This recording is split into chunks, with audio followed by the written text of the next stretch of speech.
Hello everyone. It's nice to meet you with this project today. Today we are going to see about the house price prediction using the machine learning. To predict the house price using the machine learning, we are going to use the linear regression technique with the supervised learning method. The problem statement before us is the to predict the house price in the Boston. We are having the data set for that. Okay, let's begin with our project. To begin with our project, first of all we need to create we are going to use this for this project Jupyter notebook with the Python 3.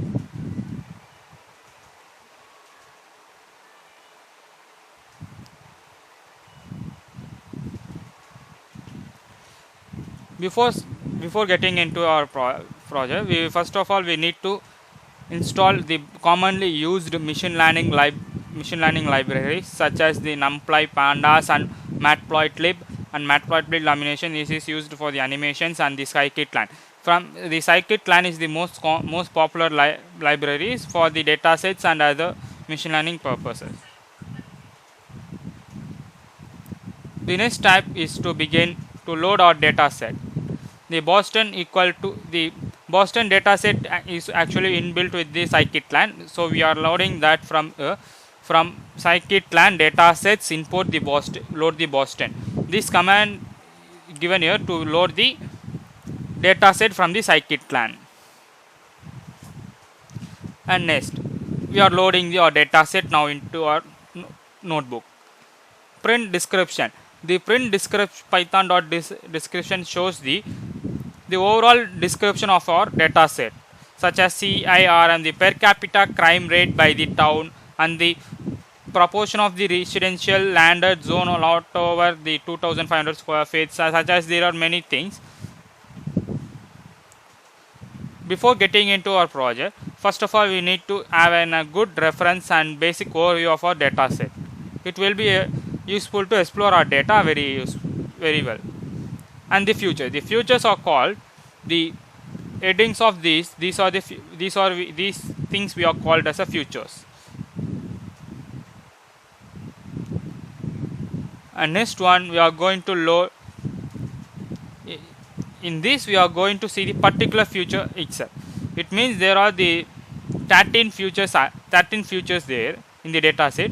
If you want to see the particular future from the data set, we can use this command. I have used a age so that I can able to see just an age from the data set here. And now we are going to load the target data. Here we are finding the maximum and minimum value of the target ranges.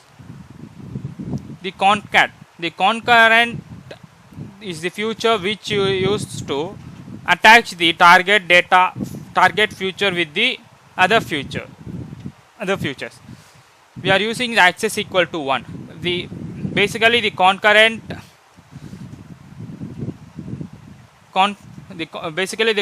data frame is a column wise, so that it is arranges the one below the another, so that we are using access equal to 1, so that it arrange the data set so that it frames our data in the column wise. Otherwise it frame as in a rows. Def descript around decimals. We are using the decimal dot 2. It's around the 2 decimal after the point. Here we are using the correlation. Correlation means that going to be our main attributes to predict the price, correlation values. Here we are getting the LSAT and RM as the highest correlation values, so that these going to be very useful for predicting the best results.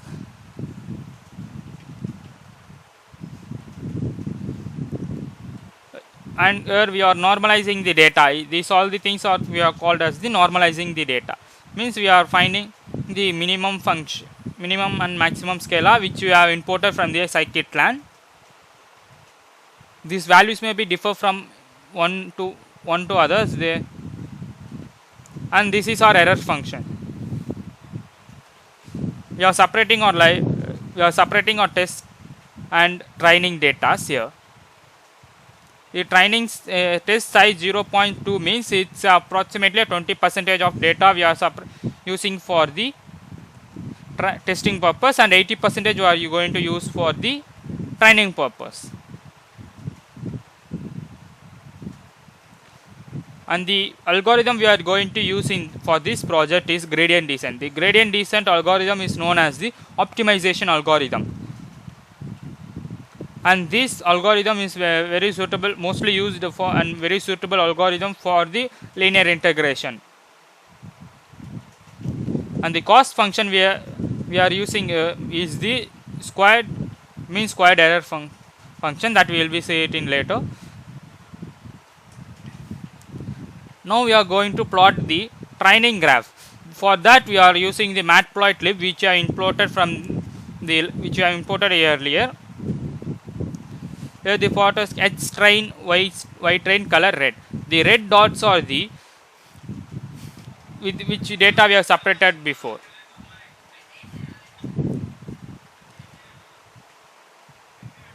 The blue line indicates the training of the data. This is our error throughout the illustrations. It shows that our errors going to be very less. Predict.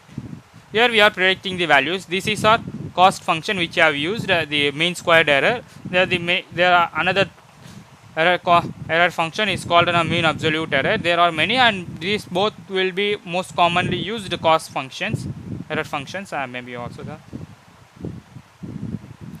And this is our test graph. If you see in our training graph and test graph, means there is no much difference. They are both, the most number of points were lying on the line. So it shows that our model is with the best accuracy.